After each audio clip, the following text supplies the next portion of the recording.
Bulletin humanitaire numéro 11. Rumeur. Si Covid-19 est dangereuse, pourquoi son vaccin est gratuit alors qu'un simple paracétamol n'est pas gratuit?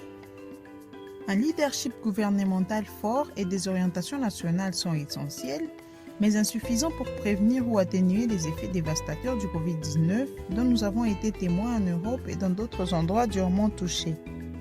Une riposte et une stratégie de vaccination efficace au Covid-19 nécessitent une redevabilité de tous les acteurs à tous les niveaux.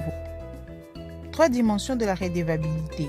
Ouverture à l'égard des informations relatives à la pandémie, inclusivité et partenariat dans la riposte nationale, engagement et mobilisation communautaire pour soutenir la riposte. Le succès d'une intervention de santé publique et en particulier de la crise Covid-19 dépend souvent de la capacité des intervenants à gagner et à conserver la confiance des communautés qu'ils servent. Comme le précise le mouvement international de Croix-Rouge et de Croissant-Rouge, la meilleure façon d'instaurer la confiance est d'écouter les personnes que nous servons, leurs idées, leurs craintes, leurs doutes et leurs préoccupations concernant la situation dans laquelle elles se trouvent et les services que nous et d'autres fournissons et d'adapter notre travail et nos messages en fonction de leurs réactions.